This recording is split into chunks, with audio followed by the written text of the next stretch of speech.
Olá, amigos do Missão Educar. Sejam bem-vindos e bem-vindas ao programa onde a educação é a estrela principal. Você já pode participar com a gente aqui. Teremos um programa sensacional hoje.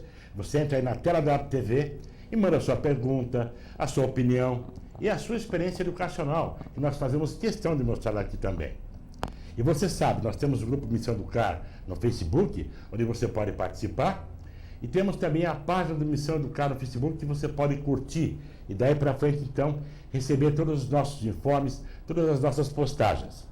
E se você quiser conhecer o trabalho do professor Dirceu Moreira, você entra no site dele, Dirceu Moreira, ou então no Face dele, Dirceu Moreira, e você vai conhecer toda a série de trabalhos que ele faz na área de educação, de RH, de organizacional, uma série de coisas que ele faz e que ele pode, então, proporcionar aí para a sua cidade, para a sua escola, para a sua organização. Daqui a pouco a gente até vai perguntar para ele qual é a agenda dele agora para abril, que já está começando a ficar repleta.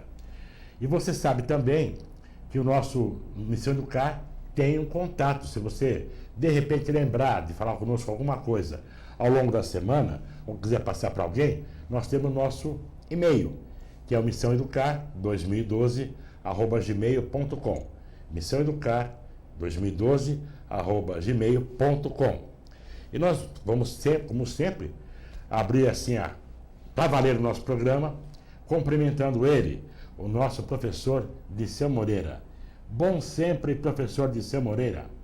Bom sempre, Serrano. E hoje vamos tratar aqui de assunto de educação que envolve a sua complexidade, não as coisas complicadas da educação. A educação não é uma coisa complicada. A educação só tem uma complexidade de coisas que tem que ser resolvidas e, aos poucos, quem sabe, vem aí o novo ministro da Educação, Janine, já assisti várias conferências dele, um grande filósofo, um grande educador, não político, quem sabe as coisas tomam um outro rumo. Vamos torcer para que melhore, para que realmente o Brasil assuma essa posição da chamada pátria educadora. Agora, pátria educadora não é um papel só do ministro, não. É um papel de cada um de nós, educadores ou não, pais, filhos, alunos e todos nós de uma sociedade que se diz educadora, que se diz inclusiva.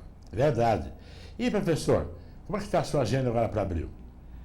Bom, amanhã é o último dia do mês. Amanhã eu vou fazer uma palestra em busca da felicidade plena aqui no Departamento da Sociedade Brasileira de Eubiose, na Moca. Na outra semana eu vou fazer também em busca da felicidade plena também já aqui em Santo André. Aí eu viajo para Recife no dia 10, tenho lá 2 conferências, e depois vou lá para a dita cidade mais quente do nosso país, que é Sobral, no estado do Ceará.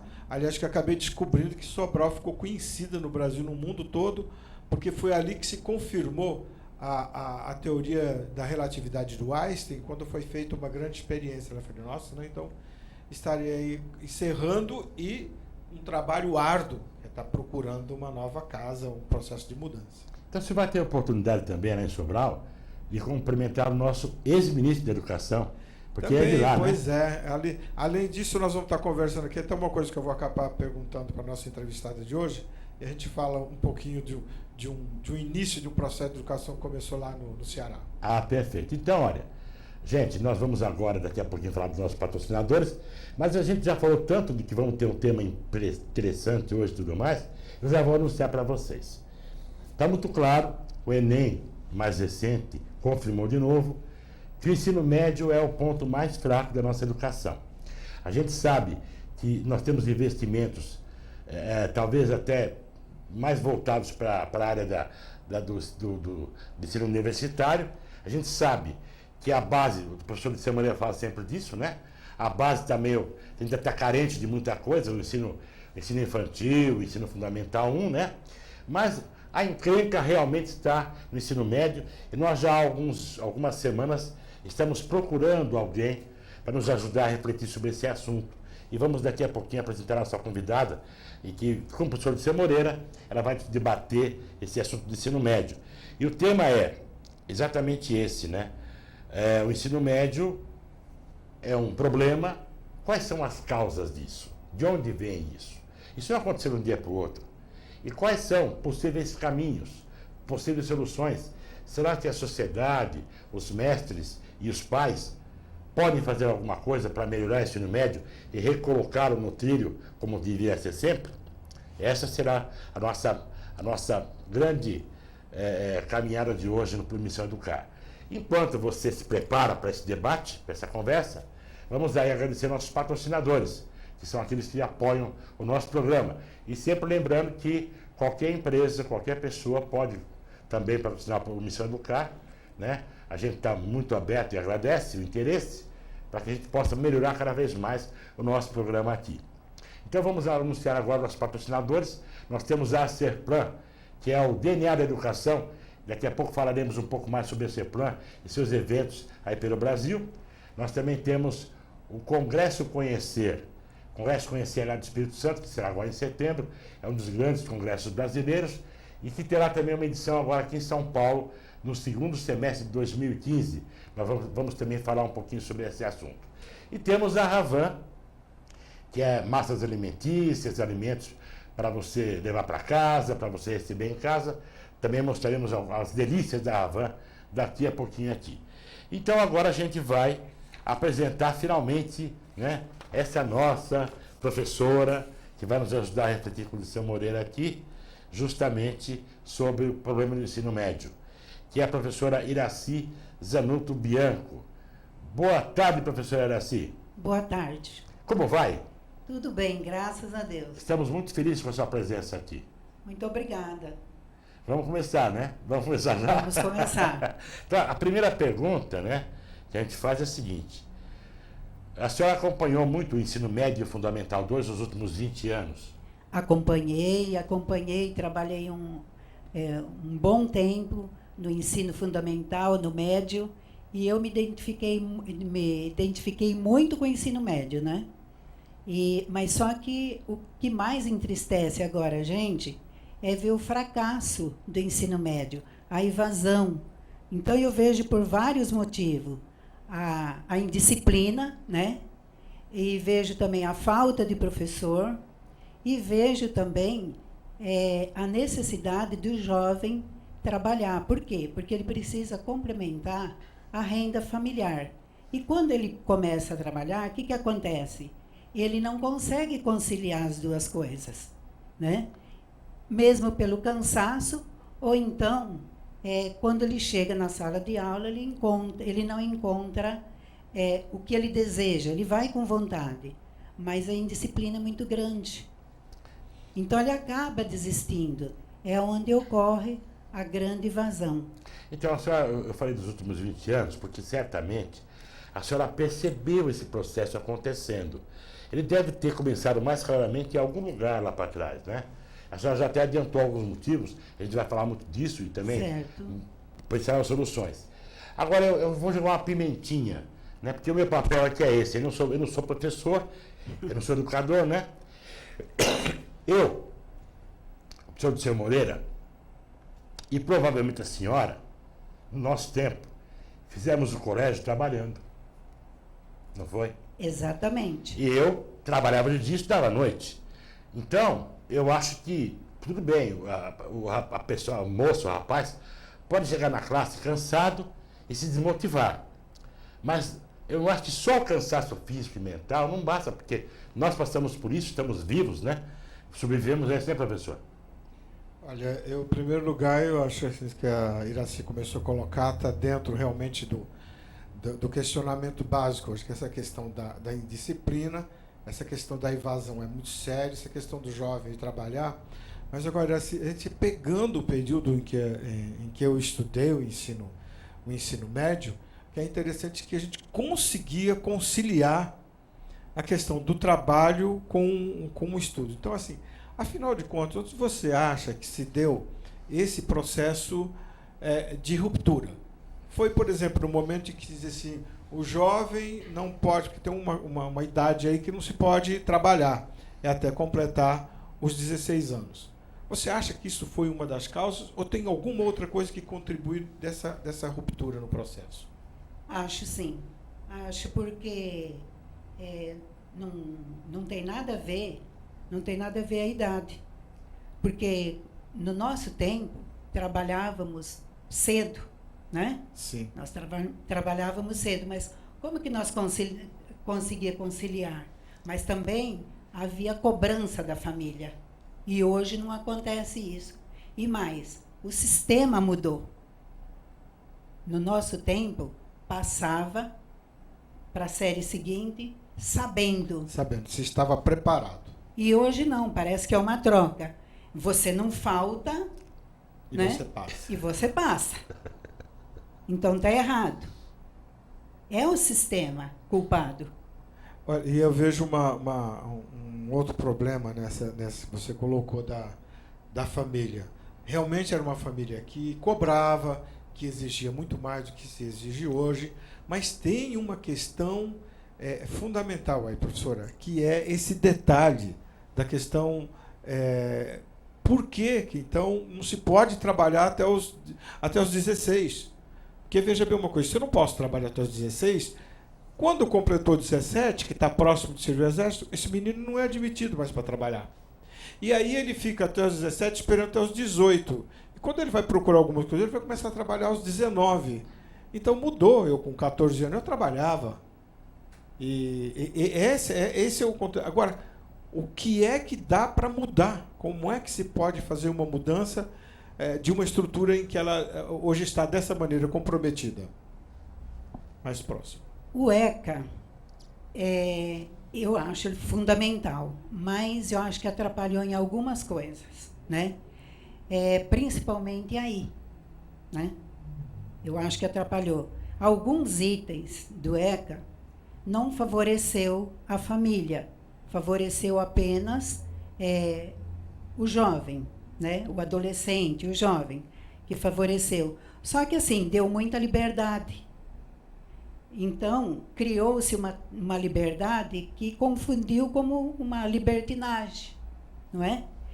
E não acho assim que é crime nenhum o jovem começar a trabalhar aos 14 anos. Muito pelo contrário. Como você disse, na época de servir, ele vai para o exército, ele não pode trabalhar. Em conclusão, ele vai começar a trabalhar com 19, 18, 19, 20 anos. Que é errado. Quanto tempo ele perde na vida? Ele não vai estar preparado. Ele não vai estar preparado para o mercado de trabalho. Também. Não, agora você falou uma outra coisa. Não está preparado para o mercado de trabalho. É uma crítica que a gente faz ao ensino médio. E se alguém achar que, se o meu ponto de vista está errado, é só entrar em contato com a gente para colocar. No momento em que eu tenho uma estrutura hoje do ensino médio que não prepara para o trabalho, eu não vou repetir uma frase que eu repeti isso várias vezes em palestras. O jovem sai de lá sabendo nada de quase tudo e tudo de quase nada. Eu trabalhei como gerente de recursos humanos em empresa. O que acontecia? Chegava um jovem lá que acabava de sair do ensino médio, a entrevista não existia, porque ele não tem experiência de nada, aquilo que ele aprendeu não se aplica. Ou seja, se não seria o retorno do ensino profissionalizante uma forma de dar um novo arranque no ensino médio? Poderia também. Só que, assim, para reformular, tem a necessidade de gastos, né? Uhum. Tem que gastar. Será que o governo está disposto a fazer isso? E entra o questionamento. Ou nós vamos mudar. Então, uma outra proposta seria assim: quem sabe a família tornar-se mais parceira da escola para exigir um pouco mais isso. É mais ou menos assim, quando for à rua para uma greve, não vai só o professor. Por que a família não vai estar junto, dar o apoio lá ao professor numa hora dessa? Porque ele não reivindica só. Quando o professor vai para uma greve, ele não está reivindicando somente salário, né? Ele está reivindicando uma série de coisas. Parece que todo mundo acha que quando o professor vai para uma greve, ele só vai porque ele está reivindicando salário. Não, ele está reivindicando uma série de coisas que compõem a estrutura, a valorização e a dignidade de ser um educador nesse país. Mas se a família não participa da vida escolar do filho, o que você quer? Professora, veja bem. Isso que eu queria saber da senhora. A senhora observou, na sua caminhada pelo Fundamental 12 e pelo ensino médio, a senhora percebeu em que momento começa a haver esse desgarramento da família em relação a criança, esse abandono em relação à escola? Olha, Já começa no Fundamental 1 e eu não estou sabendo. olha, quando eu comecei, eu posso dizer que eu peguei tempo muito bom, né? Eu peguei tempo maravilhoso no início. Só que depois que começou essa passagem automática, foi ali que eu acho que quebrou. Que deu a ruptura. Então, talvez os pais, sem receio que os filhos sejam reprovados, Porque não é? se acomodaram se também. acomodaram. Pode ser. Porque, veja, eu vejo por esse lado. O aluno, ele é transitório, mas o filho, ele é sempre filho. E o professor, ele faz a sua parte. Ele tem vontade, ele planeja. Só que nem sempre, quando ele planeja, ele chega na sala de aula, dependendo da situação, ele é obrigado a mudar. Então, aquela aula maravilhosa, tudo que ele planejou, vai tudo por água abaixo. Né? Então, é difícil. Fica difícil para o professor. E mesmo porque ele não tem subsídios para fazer um bom trabalho. Existe tudo isso também. Agora, se ele não tem esse subsídio, né, que seria o apoio, né, um apoio, né, a valorização mais do profissional. Nós estamos assim chegando naquela situação no meio de um beco sem saída. Mas a gente tem que arrumar uma saída no beco. Como é que os professores, como é que o professor pode se virar? Você teve experiência, estava falando isso comigo, você teve experiência de escola, você trabalhou muito na periferia, inclusive aqui na periferia de São Paulo. Então, como é que você então conseguiu? Porque você pegou uma fase boa, que eu me lembro, e depois você pegou essa fase da transição que deu a ruptura. E como é que você se virava? Olha, é o tal negócio. O professor, quando ele entra na sala de aula, eu, por exemplo, eu vejo por mim, eu entrava com amor. Eu sempre amei o que eu fiz. E os meus colegas também. Eu tenho certeza disso. Lógico, é evidente. Qualquer um vê. O professor, ele trabalha com amor. E ele é um artista. Porque quando ele pega uma situação numa sala com uma indisciplina total, ele muda. No mesmo instante, ele tem ideias. Né? Eu trabalhava muito com projeto no final. Eu adoro projeto, sempre adorei projeto. E também uma vez cada mês, eu trabalhava também com rotinas. Que você não foge do conteúdo. E nem o projeto. E também não pode ser um projeto longo. Então, eu me dava bem assim. Bom, eu vou deixar uma pergunta agora para a senhora, para depois do nosso comercial agora, que é só do ECA, né? Então a gente vê o ECA, digamos, transformando o menor em todo-poderoso, vamos dizer assim, e aí do outro lado o professor perdendo completamente a autoridade em sala, não é? E isso às vezes representa também medo para o professor, né? Tem pessoas que trabalham com medo, sobretudo no último ano do Fundamental 2 e no colégio, né? Aí eu vou deixar essa pergunta para a senhora responder logo após nosso comentário sobre a Serplan. A Serplan, ela é aquela empresa que dá o apoio de gestão para a sua escola. Então, ela tem o Programa Nacional de Gestão Educacional, que é o PNGE, que, como estamos vendo aí, ela está tendo hoje em Curitiba um evento, hoje e amanhã, um evento de capacitação para gestores escolares, né? Vai ter também agora, aqui em Campo Grande, ela vai ter no dia 6 e 7 de abril. Vai ter em São Paulo, também dias 13 e 14 de abril. E vai ter no Rio de Janeiro, 27 e 28 de abril. E novas datas também aí por esse Brasil afora. Então a Serplan, ela faz isso. Ela ensina o seu gestor para cuidar dessa parte administrativa da sua escola. Ou então, se você quiser, a Serplan faz a gestão da sua escola, para que você possa se dedicar apenas à educação, a sua principal vocação. A Serplan trabalha com a parte financeira, administrativa, marketing, RH e todos os demais itens, né, de administração, ou então capacita. Nós mostramos agora para você alguns eventos que estão acontecendo por este Brasil em capacitação.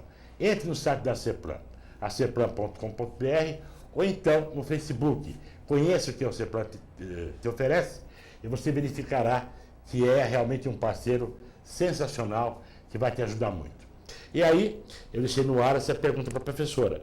O código do adolescente, do preço do adolescente, ele tirou, pelo jeito, né, um pouco de autoridade do professor na sala. Hoje você não pode nem gritar com o aluno, né? Eu falo isso porque eu levava uma reguada, né? Estou vivo até hoje aqui, aprendi muito bem. Acabei sendo um bom aluno. Você não pode nem falar assim um pouco mais alto, que de repente você pode ser repreendido pela diretoria, os pais vão reclamar, aí vem o conselho tutelar. Quer dizer, o professor não tem mais aquela liberdade de ser mais natural na sala de aula, né, professor? É verdade, porque tirou realmente a autoridade do professor. O professor tem que ter o cuidado, ele tem que se policiar para saber como ele vai chamar a atenção do aluno. Hoje, ele tem que chamar a atenção assim, ele tem que conversar, porque senão ele é ameaçado também. Então, ele já entra na sala de aula com todo cuidado e fazer o trabalho dele e ter o cuidado de não ser ameaçado. Mas muitos são ameaçados, muitos amigos meus. Então, sei lá, nunca aconteceu comigo, porque eu sempre tive um grande jogo de cintura, porque, como eu já disse, eu peguei um tempo bom, né? Então, eu peguei um tempo bom e eu acompanhei a linha que eu já estava. Então, para mim, foi diferente. E para muitos professores que estão na rede, que são antigos, eles trabalham também da mesma forma e eles não têm problema. Agora, esses professores concursados, novos, que estão entrando agora, eles não aguentam. É por isso que há uma grande falta de professor. Primeiro que o salário, né? Quando eles veem o salário, eles já entristecem. Mas nós, professores, nós somos assim, sempre esperançosos. Como aquele filme, sempre à espera de um milagre, não é? Sempre à espera. É exatamente assim. Mas, professor Iraci, eu tenho uma coisa com relação ao Estatuto da Criança e do Adolescente, que seria mais ou menos assim.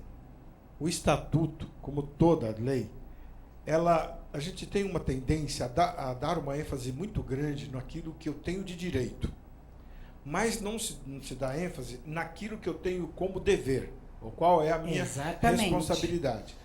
E aí eu faço uma colocação aqui para você dar o seu parecer. Não está na hora da escola tornar-se parceira? Traz o ECA, traz o Conselho Tutelar para a escola, convida o Conselho Tutelar a vir para cá. Aliás, eu acho que todas as sedes do Conselho Tutelar têm que estar dentro de uma escola. Exatamente. Porque estão ali junto, eu falei assim, vamos conversar?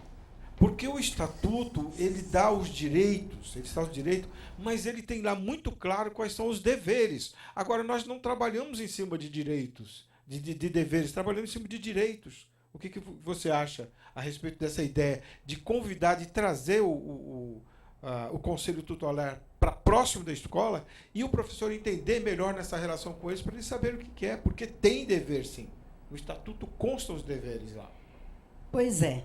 Deveria, né? Mas o Conselho Tutelar, ele só vem para a escola quando acontece um problema. Ele não vem para orientar, quando precisa, né? Quando precisa, ele não vem. É somente quando acontece algum problema.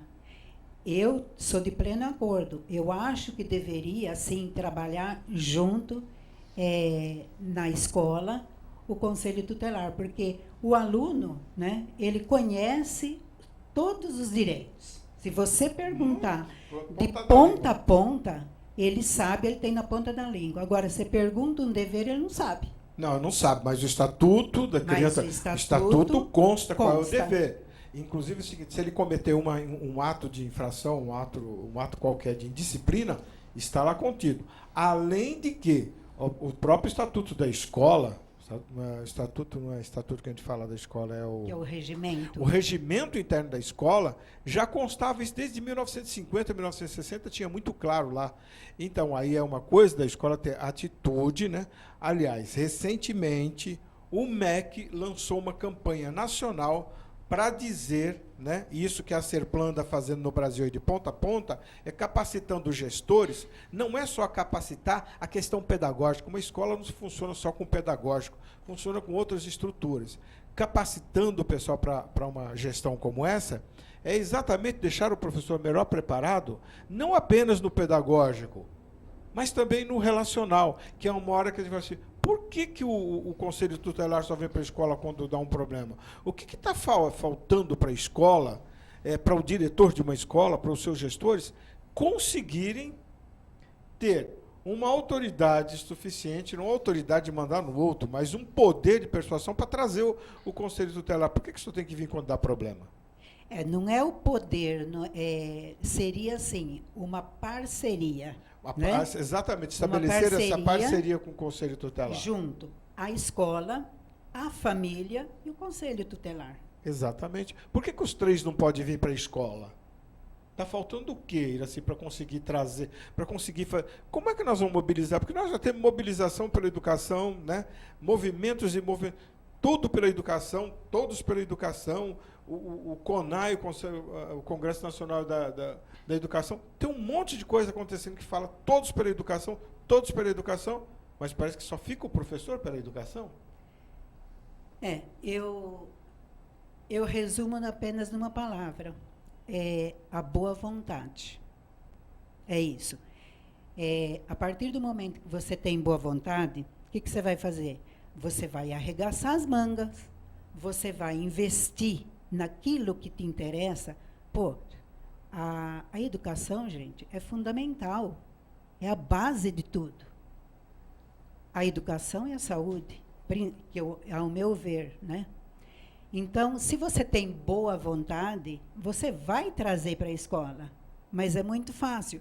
Eu acho o seguinte, o Conselho Tutelar, eu vejo como um cabide de emprego.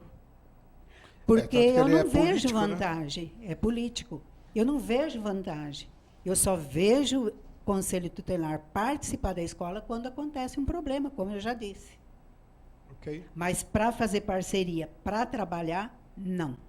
Okay. Temos um recado? Nós temos um recado e temos daqui a pouco um agradecimento também para outro patrocinador nosso. O recado é do Antônio Baldan, aqui de São Paulo. Finalmente alguém de São Paulo. Obrigado, Antônio Baldan. Uma boa tarde para você também. Eu falo finalmente de São Paulo porque a gente recebe recado de toda parte do país, e São Paulo que menos tem, né? Com tanta gente de São Paulo. Ele está dizendo o seguinte: parabéns pelo programa, a abordagem estou achando muito boa e realmente é um grande nó.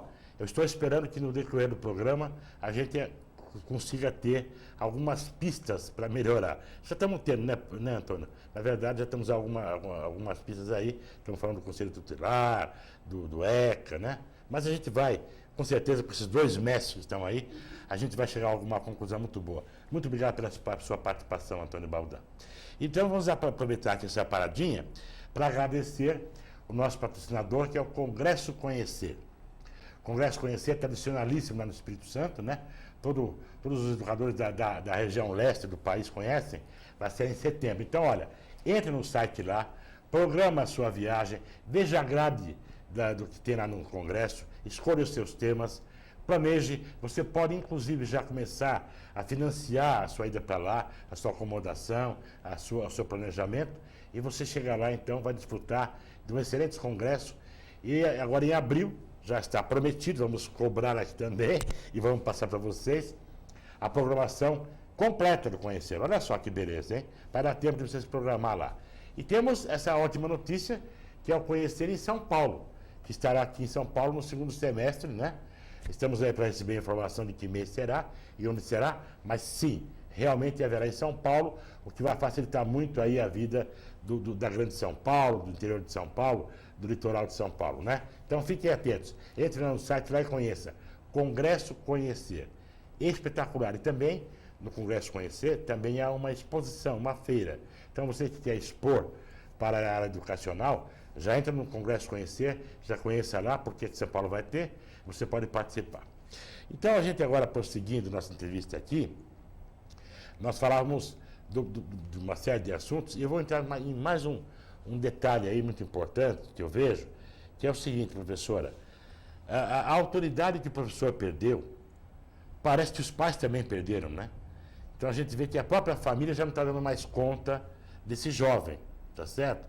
E aí, se a família não toma conta, e se o professor não pode tomar, porque ele pode ter 1000 problemas ou 1000 obstáculos, como que se pode fazer então, o professor Luciano Moreira até colocou agora, como fazer para que esse jovem passe a se preocupar com os seus deveres, seja cobrado por isso, e tenha responsabilidade, também ele, porque está se preparando para ir para uma faculdade depois. E na faculdade a gente sabe, ninguém fica pagiando jovem nenhum, né? Joga a matéria, vai estudar, se vira a prova, trabalha e acabou. Então, o ensino médio já é também um treinamento para isso, né, professor? Também é, porque o ensino médio, ele não é obrigatório, ele é oferecido. Então, como que pode ser trabalhado? De uma forma que, como você disse, é um treinamento também para você iniciar uma faculdade. Porque na faculdade é assim, se vira. Você vai conhecer, você vai ter conhecimento através de pesquisa. Então, você já começa a trabalhar com pesquisa, não só no ensino médio, como no fundamental também, que eu acho fundamental a criança já começar a pesquisar desde cedo. E a questão, né, da melhoria, né, o que se pode fazer? Porque a família perdeu também a autoridade.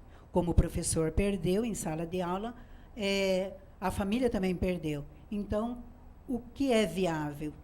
É uma parceria, a escola e a família junto. Essa tríade que nosso grande professor Henrique José de Souza sempre falava, né? Família, escola e sociedade tem que estar em equilíbrio. Responsabilidade não é de um só. Olha, até atendendo aí como é o nome do rapaz? Antônio Baldan. O Antônio Baldan. Eu acho que eu vou colocar, talvez seja pela primeira vez que eu vou colocar no ar essa ideia, eu devo ter comentado. Ao tempo do governo do Lula e recentemente da Dilma, eu enviei uma sugestão, resumidamente eu vou falar dela aqui, quem sabe seja uma forma de ajudar. O governo tem uma série de benefícios que é dado à população, aos pais, a bolsa, não vou discutir aqui o mérito da validade. E eu, nesse projeto, não é um pré-projeto, eu sugeri que existisse uma coisa chamada também de Bolsa do Conhecimento. A Bolsa do Conhecimento funciona da seguinte maneira. O pai e a mãe, para tornar-se parceiros da escola, todos os meses, todas as escolas no Brasil, de ponta a ponta, teria ali, durante o ano, 10 conferências, uma conferência por mês, aberta aos pais, porque a escola está sempre capacitando o professor. Gente, não é só o professor que tem que ser capacitado. Os pais também. Então, todo mês, ele recebe carimbado ali que ele participou. Então, se ele participou da Bolsa do Conhecimento, ele recebe o direito às outras bolsas. Porque no final de um ano, um pai assistiu 10 conferências, como educar o seu filho, como cuidar daquilo. E não é para dar lavagem, não. E não é para dar sermão para os pais, não. É para falar de um conhecimento, como esse que nós estamos falando aqui. Aí vem um outro médico, vai fazer uma outra palestra, vem um enfermeiro, vai fazer uma palestra, vem um engenheiro, vai fazer uma palestra. Será que as pessoas do Brasil não se disporiam de ponta a ponta a fazer uma grande corrente para ajudar a educação? Fariam sim. Os professores são, por excelência, palestrantes, onde se quisesse. A Iraci sai daqui, vai dar uma palestra lá no Ribeirão do Gil, na nossa cidade. Eu saio daqui e vou para São Paulo. O outro sai de lá de Pernambuco, vai fazer numa outra cidade de Pernambuco. Outro no Rio Grande do Sul. Sim, os professores estariam aí. E nós capacitaríamos esses pais para se tornarem parceiros da escola, porque não adianta nós ficarmos criticando o tempo todo também esses pais, porque eles não estão recebendo capacitação. Como muitas vezes eu fui em escola, em situações de pais no interior, bem do interior mesmo, onde eles falam, puxa, a primeira vez que eu assisti uma palestra desse nível. Então, não é fazer sermão nem nada, é sim oferecer aos pais, da mesma forma que oferecemos a capacitação aos professores, não no mesmo nível, mas dentro daquilo que eles necessitam. Eu tenho a impressão, esse projeto foi enviado, Uma vez, duas vezes, inclusive no governo da Dilma. Quem sabe agora ela tem um ministro novo, a gente tem que reenviar o que eles assistem esse programa para saber como é que funciona, qual é a ideia isso daí. E não há nem custo para o país. Você falou, né, da família. Eu acho assim, não tem que crucificar realmente a família. Eles, muitas vezes, eles também não sabem o que está acontecendo. Mas muitas famílias, muitos deles, eles estão preocupados com o ensino que os filhos deles têm também. Eles se preocupam também. Não, tem muita gente boa nesse meio. Tem muita gente boa, e muita mesmo. E parceiros da escola, participativo, e pegam o pé dos filhos. É uma sociedade que tem que mudar, não é a escola, tem todo mundo. Muitos pais já chegaram e falaram comigo, professora, mas não tem como mudar? Eles se preocupam, porque eles estão vendo que os filhos eles não estão aprendendo. Não é culpa do professor.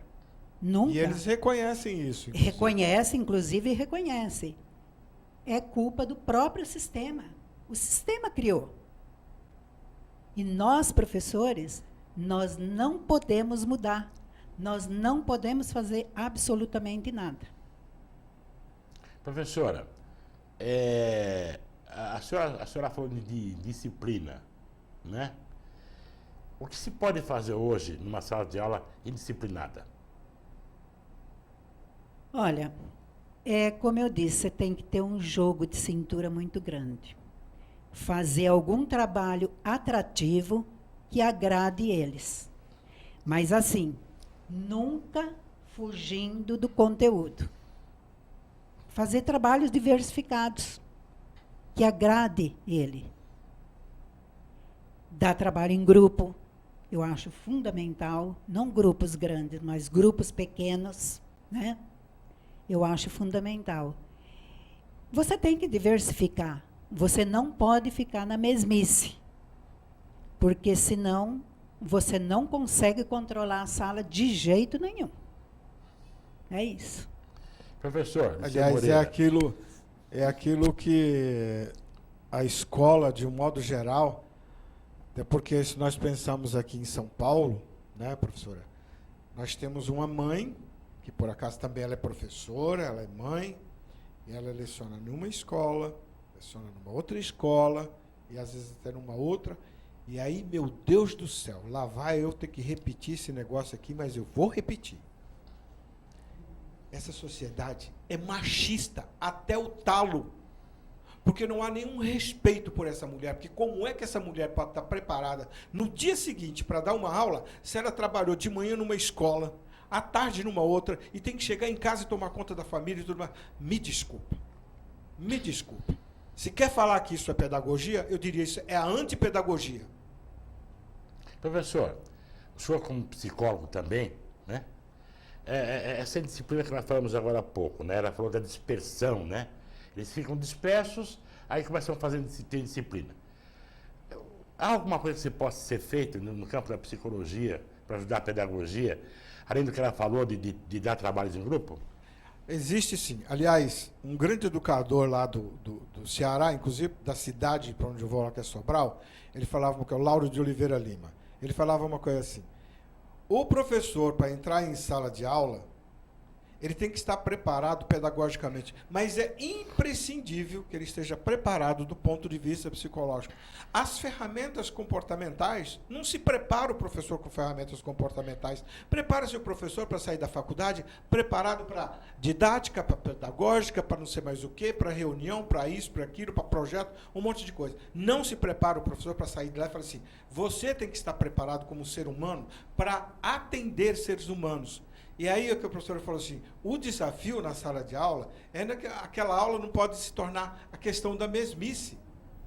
O professor já deu essa aula do mesmo jeito. A aula na semana seguinte com esses mesmos alunos, talvez a dinâmica seja outra. Mas como que eu posso exigir isso de um educador se o sistema não dá condições para ele? Se aquilo que eu acabei de falar, essa mãe chegou em casa, ainda vai cuidar da família, vai cuidar do marido e uma série de outras coisas, e no dia seguinte ela tem que ter preparado a aula, ela tem que ter preparado não sei mais o que, para chegar lá e ela...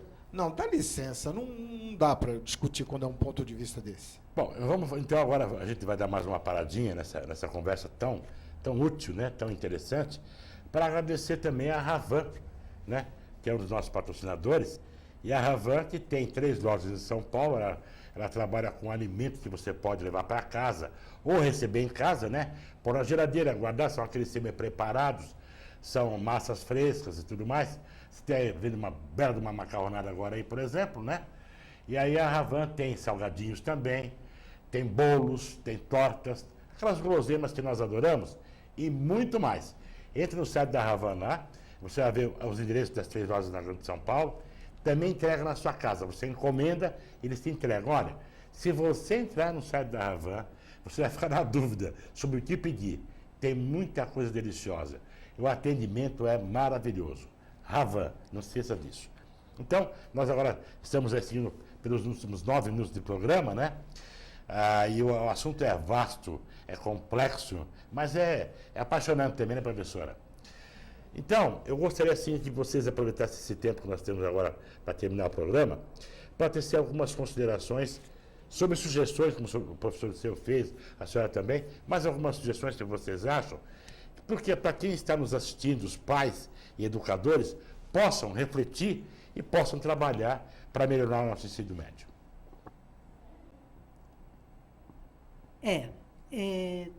O que eu tenho a dizer também, assim, eu sempre costumo bater na mesma tecla.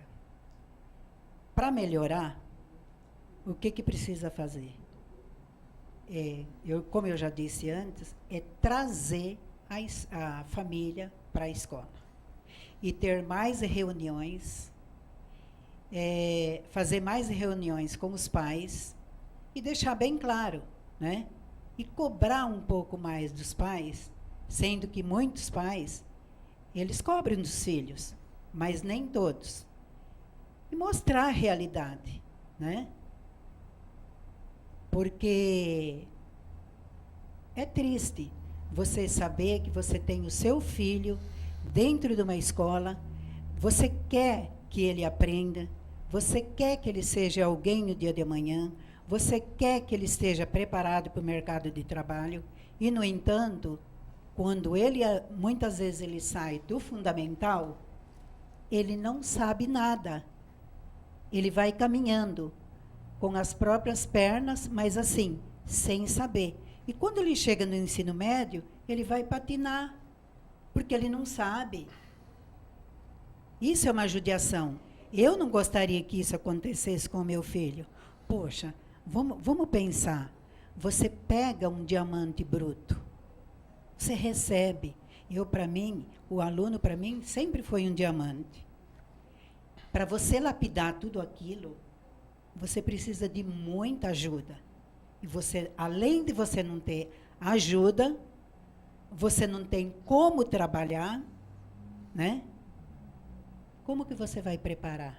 Como que você vai lapidar? Você tem que ter ajuda. É uma situação... Uma situação complicada. Que exige realmente essa questão da parceria da família com relação à escola, mas eu acho que a gente pode pegar e deixar no ar também aquela ideia que falou assim, de qual é essa corresponsabilidade, e que as escolas também convidem a família, mas vamos tirar aquela conotação das chamadas reuniões para os pais para passar o tal do conceitos, das notas, para não ter que estar chamando a atenção de ninguém. E aí eu dou como a minha sugestão, eu coloquei isso no Facebook, vou colocar isso agora no ar. Coloca o departamento, o Ministério da Educação, muda o nome de ministério para qualquer outra coisa, tira a conotação do banco político, tira a politicagem disso, tira o Ministério da Educação ligado à relação da política e deixe com que os educadores administrem, e nós vamos resolver um grande problema de educação nesse país, porque tem muita politicagem. Deixe que os educadores saberão administrar e tomar conta disso. Pelo menos tem uma coisa nova acontecendo agora. O Janine não é nenhum político, não está ligado a nenhum partido, e eu espero e rogo para que realmente a gente possa ajudá-lo nessa nova perspectiva, porque é o primeiro que entra lá sem estar ligado a nenhuma questão do partidarismo. Educação não tem que estar ligada mais à questão política e nem a políticos. Maravilha. Então, nós estamos aí no encerramento do nosso programa, agradecendo demais a professora Iracy, com toda a sua experiência, sua bagagem, aí junto com o professor Liceu Moreira, né, nos trazendo toda essa luz sobre esse tema. Então, nós vamos agora colocar no ar o e-mail da professora. Se alguns educadores quiserem trocar ideias com ela, a gente sabe que com muito prazer ela vai trocar um pouco dessa experiência que ela tem, né? Pois não, professora? Você tem marcado aí meu e-mail, né? Tem. E também temos, aí já vai aparecer. Não, e depois é só daqui a procurar pouquinho. Iracy Zanotto no Facebook Também e no tá Facebook. com ela. Também né? Tá ok. Facebook. Então, para ficar mais fácil, vai entrar no Facebook. Como que é o seu Facebook? Iracy? Iracy Zanotto Bianco. Perfeito. Então, Colocou Iracy Zanotto, já aparece Zanotto o resto, Bianco. é fácil. Ela é amiga de linha de Face do professor Liceu Moreira, né? Então, não reclame mais. Você já tem acesso a ela, já podem trocar ideias com ela, né? E agradecemos demais a sua presença, professor. Então, pelo que nós vimos, Muito obrigada. nós concluímos que aquilo que o professor sempre fala é a tríade, sociedade, escola e família. No ensino médio mais ainda, porque já não são mais crianças, já não estão mais sob as nossas asas, né? Já estão querendo voar e é preciso que eles tenham orientação para um voo melhor, um voo mais consciente e mais responsável, né? E o professor Liceu Moreira agora falou, junto com o que a senhora disse também, trazer a família para a escola. Vamos dar palestras, vamos ter temas interessantes mensalmente, trocar ideias, né? Para que a família possa, inclusive, receber das escolas subsídios para resolver os problemas que elas também têm com os seus filhos, né, professora? Exatamente. Porque a gente não quer a família na escola para reclamar dos filhos deles. Não, muito pelo contrário. A gente quer ajuda. É isso. Perfeitamente. Então, olha, vejam bem, gente, é muito importante a gente deixar claro isso, né? Que, na verdade, o pessoal sempre pensa que a escola chama para dar bronca. Não, a escola chama para pedir ajuda e para ajudar. Nós já tivemos aqui no nosso programa algumas experiências, não foi uma coisa tão enfática sobre o ensino médio assim, experiência de professores que trouxeram a família para a escola, e isso deu muito certo, né, professor? Dá certo, sim, basta querer. Eu acho riquíssimo a família participar da escola. E também eles têm ideias diferentes e que pode ser aplicado. Vamos trabalhar junto. A senhora falou aqui, ao longo da sua entrevista, por várias vezes, a palavra amor. Então, o professor Liceu Moreira agora vai dar um encaminhamento final do nosso programa e ele vai reiterar uma frase que ele fala sempre aqui, que vai de encontro que a senhora falou agora há pouco, várias vezes, sobre o amor. Pois não, professor? De cor, né? Na verdade, essa frase é uma frase nossa que encerra o programa, é sempre uma homenagem a todos os educadores. Mas você vai fazer uma colocação antes? Não, era essa mesmo. Ah, sim. Que a frase pode até colocar no ar lá. O homem não é sábio porque ele é sábio porque ele ama. E isso, para mim, é aquilo que você falou. Você entra na sala de aula porque você ama aquilo que você faz. Esse é o grande segredo de qualquer profissão, e principalmente na educação, do grande e querido professor Henrique José de Souza. Perfeito. Então, olha, gente, agradecemos demais aí os nossos professores que deram um show para a gente aí de análise sobre essa crise do ensino médio, mas apontando caminhos.